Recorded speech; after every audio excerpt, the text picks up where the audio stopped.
verse. Our portion this week is entitled Balak, which means destroyer.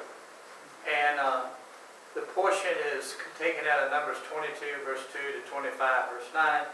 And of course, our prophet, our Haftarah portion was found in the book of Micah, chapter 5, verse 6. And it continues in chapter 6, verse 8. And our Parasha reading for the week also came out of the book of Romans, chapter 11, verses 25 through 32. And you can find a lot of things out of this portion that you can speak about, but the thing that really strikes me out, that I dug out of this portion, was the fact that God's blessings are irrevocable.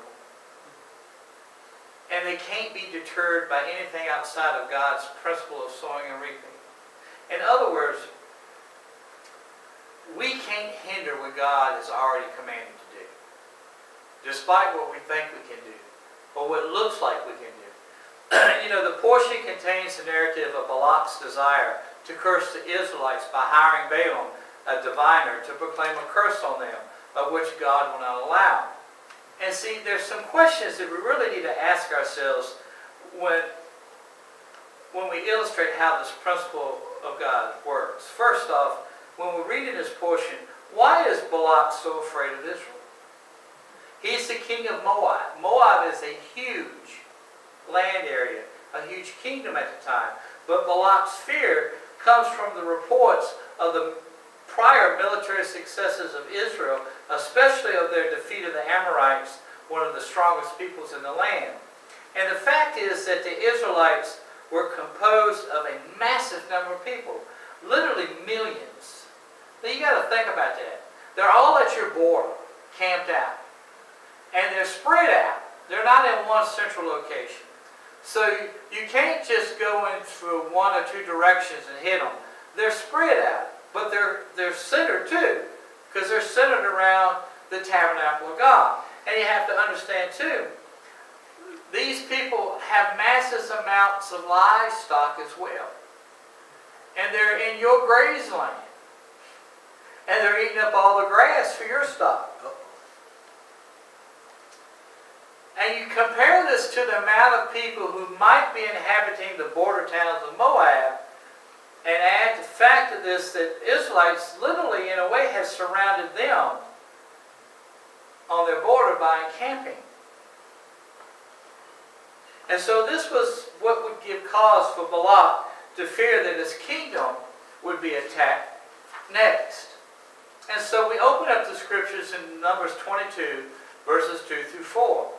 When Balak, son of Zippor, realized all that Bnei Israel had done to the Amorites, remember we mentioned he'd heard of the defeat of the Amorites, Moab became terrified because there were so many people, the massive amounts of Israelites concentrated over a large area.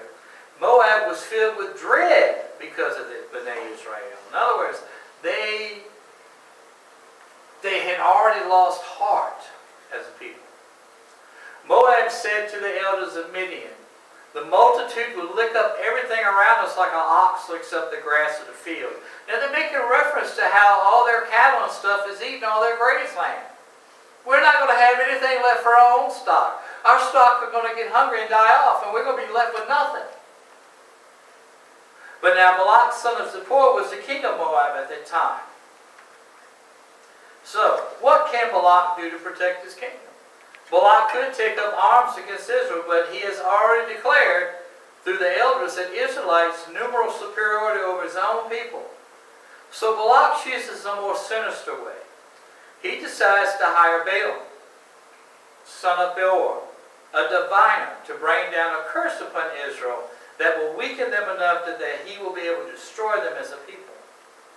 Why? Because as the king of Moab, a descendant of Esau, he feels that he still has favor with God because of the relationship of Isaac and Abraham. He feels that God will move in his favor, and then Balak can sweep in and claim victory as well as claim all of Israel's spoils. Think about it. He would be even a more exalted king. But what makes Balak believe that Balaam can accomplish this? Has he not heard that Moses is a great prophet and friend of God? Yes. But see, Balaam's reputation is older as a highly reputed diviner and prophet of God, who is considered one of the 7 great ancient prophets that would prophesy God's will to the nations. See, we don't think about God speaking to the nations, do we? We never think about God speaking to anyone but to the children of Israel. But before Moses, and before Abraham, there were no children of Israel. They were all children of Noah. And yet God still spoke to Noah and spoke to his descendants.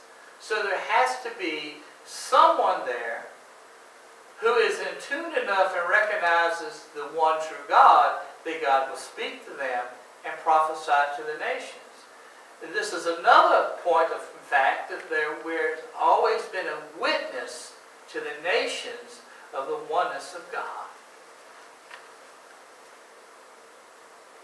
Now, it's strange though that Balaam's name in and of itself means the kinsman of Baal, which the name of Baal refers to an ancient form of the god Baal, which is actually a form of the serpent in the garden.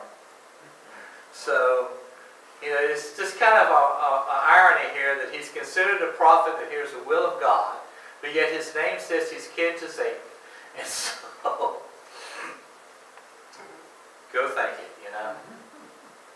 But we find in Numbers 22:17 that the elders of Moab and Midian left with divination fees in their hands. When they came to Balaam, they told him Balak's words. And he said to them, "Spend a night here, and I will give you an answer just as Adonai speaks to me." And so the officials of Moab stayed with Balaam. God came to Balaam and asked, "Who are these men with you?" And Balaam said to God, "Balak, son of Zippor, king of Moab, sent word to me. See, the people coming out of Egypt cover the surface of the land. Come now and curse them for me. Perhaps I will be able to fight against them and drive them away."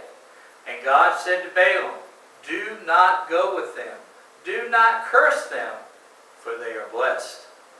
So Balaam got up in the morning and said to the officials of Balak, "Go back to your country, for Adonai has refused to let me go with you." Now, Balak has heard of everything that the Israelites have done, right? Great king of Moab. But yet Balaam, the prophet of God, has no clue who they are. In fact, he calls them to God some people coming out of Egypt who cover the surface of the land.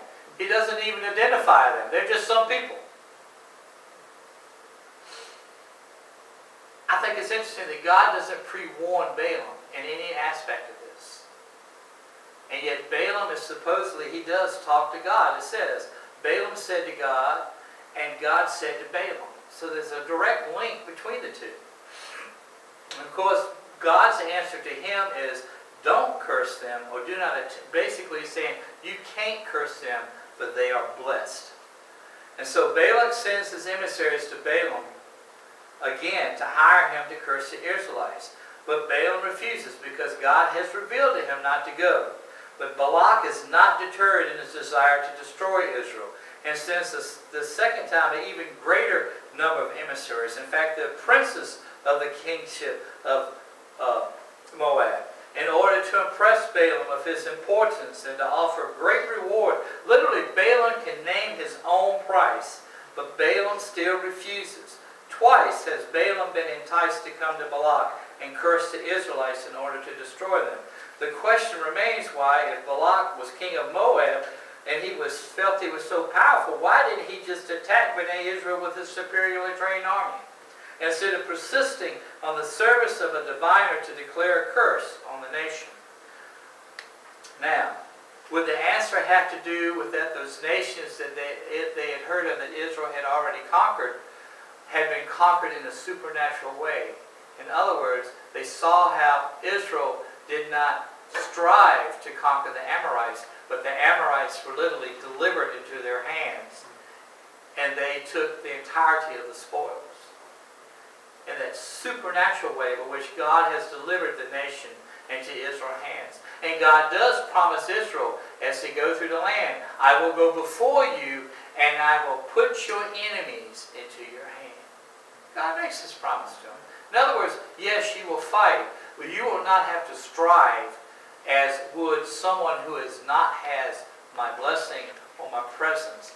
Literally, I will hand them over to you in a way in which you will become victorious and you will gain the reputation of being a mighty people.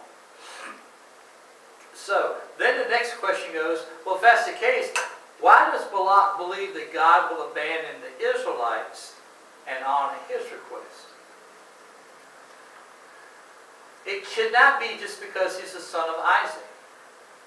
He feels that maybe there's some sort of covenant or obligation to him by God, and this connection is assured because of Balaam being their normal prophet who has a relationship with God.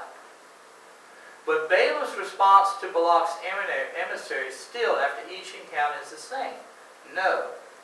And so we find in Numbers 22, 18 through 20, but Balaam answered Balak's servants, even if Balak gave me his house full of silver and gold, I cannot cross beyond the mouth of Adonai my God to do anything, small or great. But now you may spend the night here too. Then I may find out something else, Adonai may say to me. God came to Balaam by night and said to him, since the men came to you to summon you, arise, go with them. However, only the word I tell you are you to do. So Balaam got up in the morning, saddled his donkey, and went with the Moabite princes. But the anger of God burned because he was going. Now to me, this is a dichotomy. God did not say to go with him. And did not Balaam obey that by getting up and saddling his donkey to go with him? So why is God's anger against Balaam now? That's a good question. Is it that Balaam was being tested by God first to see his obedience? Or is it that God recognizes that Balaam now sees this opportunity that God has opened for him to profit from Balak's situation and still fulfill what God has commanded him? In other words, Balaam is not going just because God ordered him. Balaam is going for Balaam. This king has promised to give me all these riches, and God says I can go and get it. Why not go? God's anger towards Balaam is serious, as the narrative of Balaam's donkey having the revelation of God's imminent judgment opposed to Balaam's ignorance to the presence of God's angel. Think about it. Balaam is a prophet of God, and yet he cannot see the very angel of God sitting before him in a path, ready to cut his head off. Who sees the angel? His donkey. Now right now, who's more holier than Balaam? The donkey. The donkey. It is the donkey that saves Balaam by taking him out of the path of the waiting angel of the Lord, despite the continued physical rebuke of Balaam. Balaam did not have the spiritual perception to recognize the spiritual calamity that stood before him. Does this not speak then to his own thought of his own greediness as the reason why he went with the princess of Moab? Not because God has said so. What's his real motivation? If he was really doing what God said and not do anything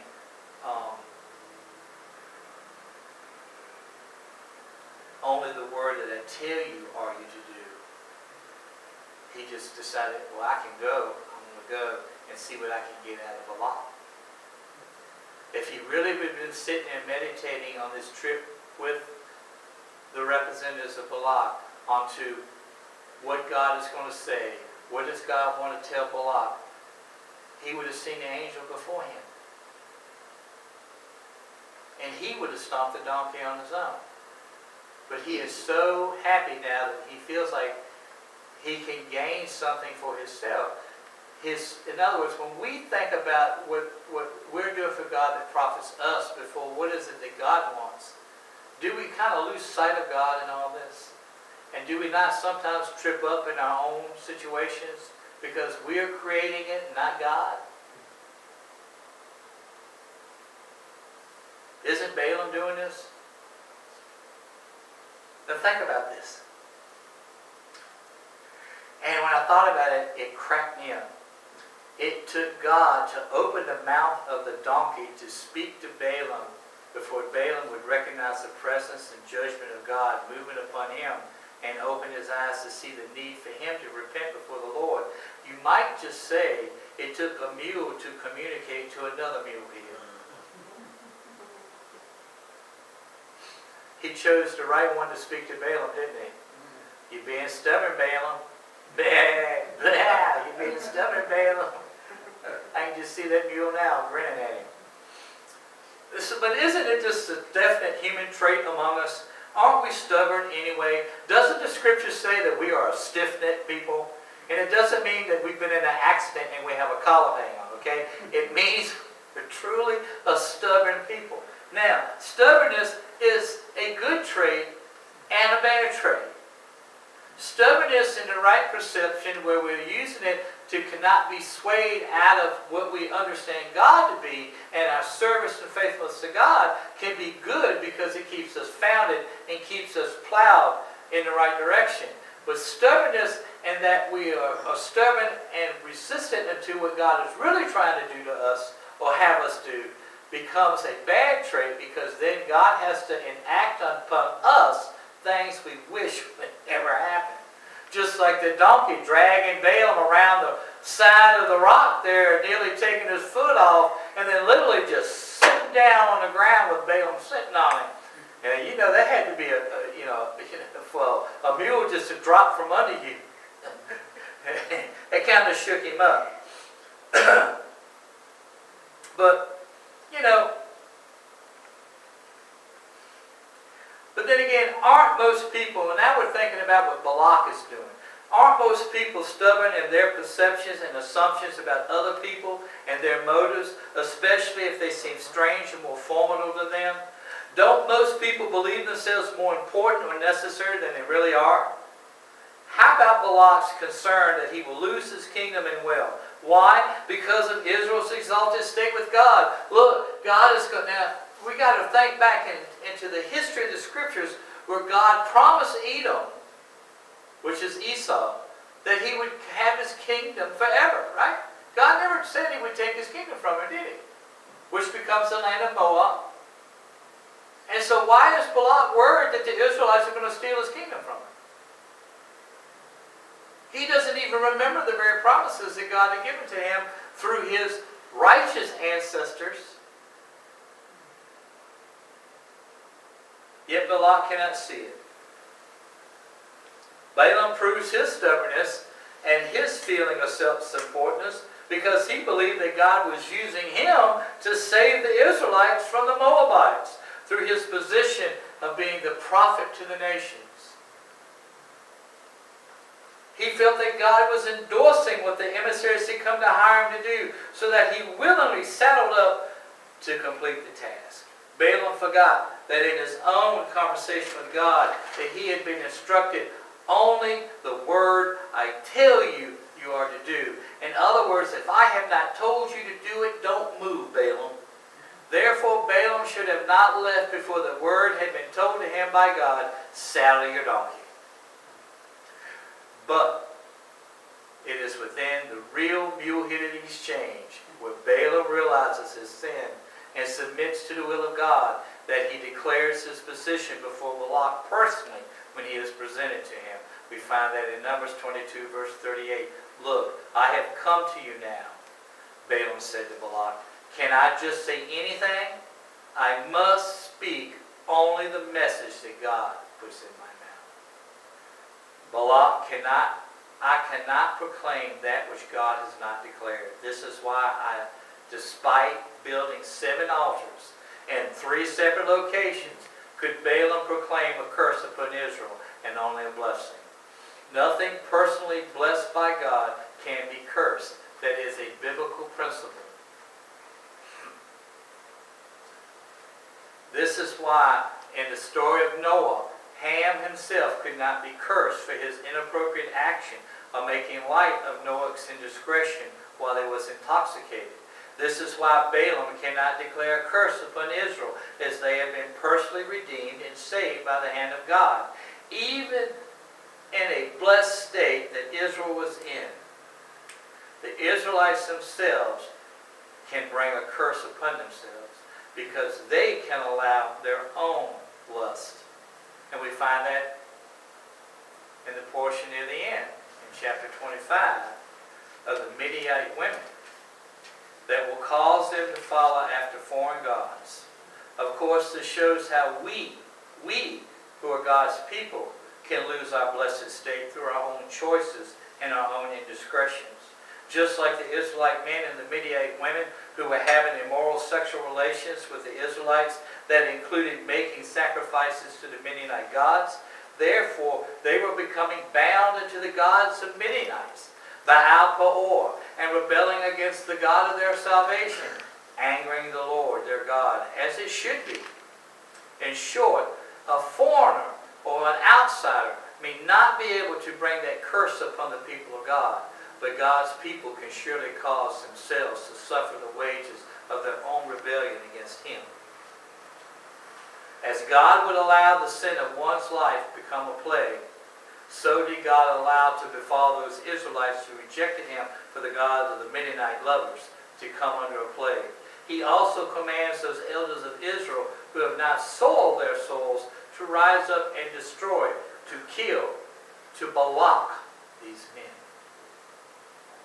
24,000 Israelites perished because of their indiscretion, because of their choice to turn from their blessing and have a curse come upon them, with a plague that was ended through the righteous action of Phinehas, son of Eleazar, the high priest, who in the midst of an Israelite man bringing a Midianite woman into the camp and into his tent, kills them both by running a spear through them at once, brings true righteousness back to the camp. It awakes the Israelites. This illustrates the principle that we as His people actually control our blessing and cursing. Our blessing as a people cannot be removed by anyone, not even the Lord, because once He gives His word, He cannot go back on His word, can He? It is by our own actions that we miss out or hinder the blessing of the Lord in our lives. It is the times that the Lord will delay our blessing in order to bring others into the knowledge of the one true God and Messiah Yeshua. This is why in our Haftarah portion that Micah writes of how the nations will be blessed by containing the scattered remains of Jacob within their borders. With the remnant within the borders, the knowledge of God is presented before the nation. The blessing of God is there because despite their smallness, despite their punitive life there, they are never forsaken by their God. He always keeps them. He never allows them to be destroyed, does He? What a greater testimony to a great nation surrounding a small nation.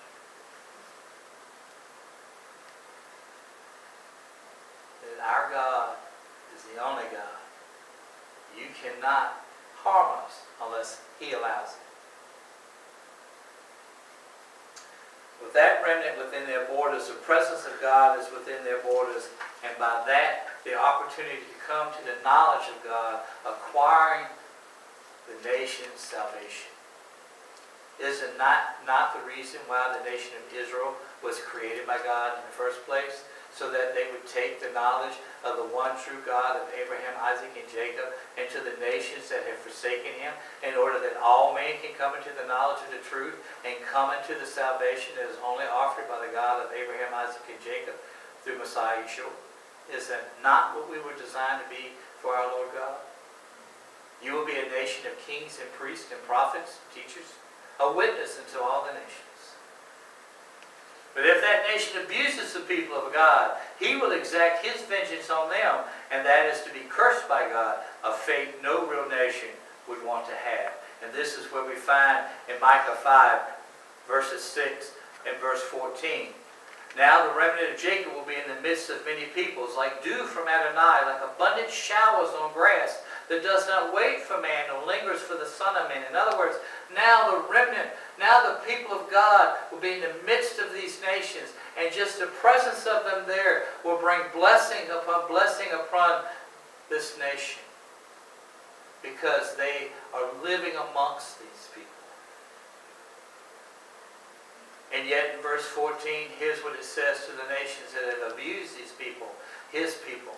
I will execute vengeance and anger and wrath on the nations that have not listened. He will execute the vengeance. And still, within these remnants, God is still calling them to quit looking at their outside circumstances and remember that which he has promised and fulfilled with them. Because we find in Micah chapter 6, verse 2 through 5, for Adonai has a dispute with his people, and he will argue his case with Israel. O my people, what have I done to you? Or how have I wearied you? Answer me. When I brought you up from the land of Egypt and redeemed you from the house of bondage, I set before you Moses, Aaron, and Miriam. O my people, remember? Please.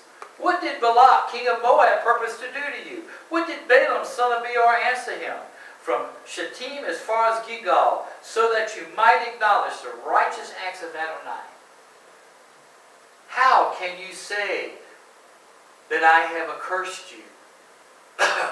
How can you say that I have abandoned you? Look what I have brought you forth from. Look how I have sustained you as my people. And I have been faithful in my promise to you. Quit looking at your size. Quit looking at your situations. And look at what I have done. How? Because when we follow after God and God alone, our blessings are secure. No one can steal them from them. It is when we choose to follow other gods or cohabitate with those who worship other gods that put our lives in the peril of judgment and possible death. When Israel started following other gods, that's when God threw them out the land. Because they abandoned his ways. He says, if you walk according to my words, if you live according to my statutes, to my ordinances, to my mitzvahs, you will be the most blessed among all people. People will come and say that is a blessed people. But if you turn away from my law, from my will, then you will become cursed among the people. It's their choice. It's not God's doing.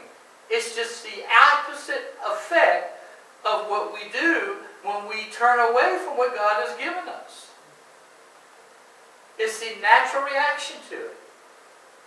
If you take all the preventive measures you can so that you don't get sick, do you usually get sick?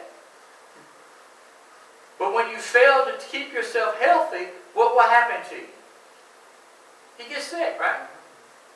And then you wonder, oh my, why am I sick? Well, maybe you should have washed your hands more often. Maybe you should have, when somebody was sick near you, you kind of keep your distance from them.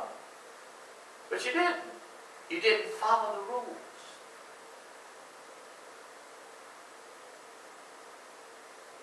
God has certain rules for us to live by. Why? Because by living by these rules, we can live in a blessed state despite what's going on around us. See, our circumstances are not really subjugated to what's going on around us. They may be affected by it, but they're not subjugated to it. Because God says that he will never leave us. God says he will be with us always. God says we are his chosen. We are the apple of his eye. We are his beloved. Now, how would you treat your beloved? Even in the midst of something harsh, wouldn't you still be there with them? Wouldn't you still exalt them? Wouldn't you still exhort them? Wouldn't you still be with them, protect them, provide for them? even though the circumstances may seem harsh, even though the circumstances may seem grave. No one can steal the blessing of God. No one. Even God himself can't take it back, because it would be breaking his own word. And God cannot break his own word. If he does, then is he God?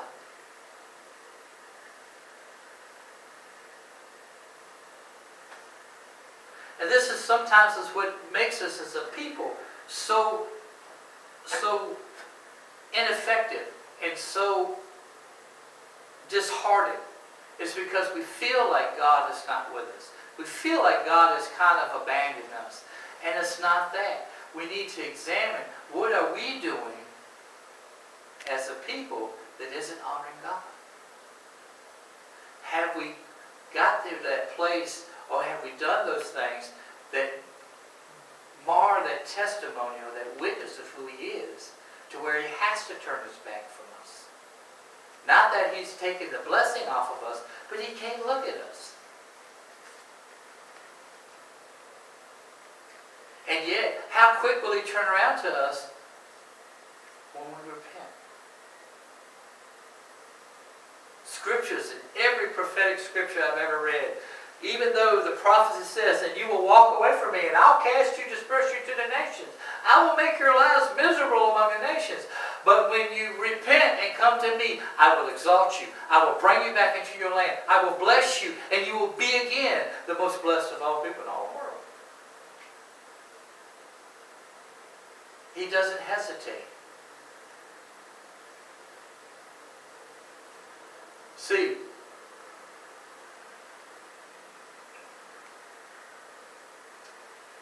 even thinking about what Balak seeking to destroy Israel, we find that Balaam's response was that they're blessed by God. I can't do it. Even in what he proclaims upon the nation of Israel. And we sing this in the Matovu. How lovely are your tents, O Jacob, and your dwellings, O Israel, like the valleys that are spread out, like a garden beside a river, like aloes planted by Adonai, like cedars beside the waters. Water will flow from his buckets. His seed will be abundant by abundant water, and his king will be greater than Agag. His kingdom will be exalted. Blessing. But not just the blessing was Balaam speaking. Think about the grandeur of this blessing that Balaam was speaking over Israel compared to any other nation or people of the earth. God reminds his people that the fullness and certainty of Adonai's word and blessing is greater than anything that a man could speak unto them. There is no need for them to doubt because of the circumstances they find themselves in. They have achieved their fate by their own choices as a people. And our Parasha portion, Paul argues the same principle. It applies both to Israel, and now it applies to those of the nations who have come under the God of Israel and Messiah Yeshua. Israel seemingly has become a curse to the Gentiles because they have now come into great favor and faith by God. But Paul reminds them in Romans 11:25-26, for I don't want you, brothers and sisters, to be ignorant of the mystery, lest you be wise in your own eyes. That a partial hardening has come upon Israel until the fullness of the Gentiles has come in. God has allowed them to not see the truth in order that you can receive this blessing. Don't get above who you are. Don't think yourself more highly than his chosen. Why? Because in this way all Israel will be saved.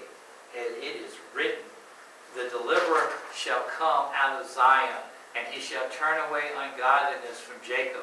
And this is my covenant with them when I take away their sins. Israel's rejection of Yeshua was for the benefit of the nations, just as the beginning of Israel was for the benefit of the nations. The scattering of Israel was for the benefit of the nations. Why? It was to give them the opportunity to bring to them the knowledge, to give to them the hope and the calling that only comes in the one true God and His Messiah, Yeshua. Therefore, their rejection of Yeshua has provided the means for the nations to finally receive the gospel, to finally receive that salvation and the partaking of the blessing that is Israel. There will come a day when that blessing will be removed from all nations, but Israel will recognize their Messiah and declare, Baruch haba b'shem Adonai, blessed is he who comes in the name of Adonai. And then the heavens will open up. The Messiah will return to rule and reign over Israel, just as Balaam predicted. Micah predicted this, and Paul declares it. One cannot lose the blessing of God, nor can another curse them. Only they themselves can walk away from it and curse themselves, even in less than perfect conditions that others may assume are the results of a curse. Those who belong to the Lord can never be cursed, nor will God be short to fulfill His promises. Therefore, there is only one Balak, only one destroyer, and that is Satan. And even he is a created being. He is not a God. He cannot remove what God has given. We can only give it up. We are safe in His provision and promise, despite what may physically appear to us as counter to it. We are His eternally. We have bought with a price that no one can pay. That is good news. Amen. That is the blessing of Israel.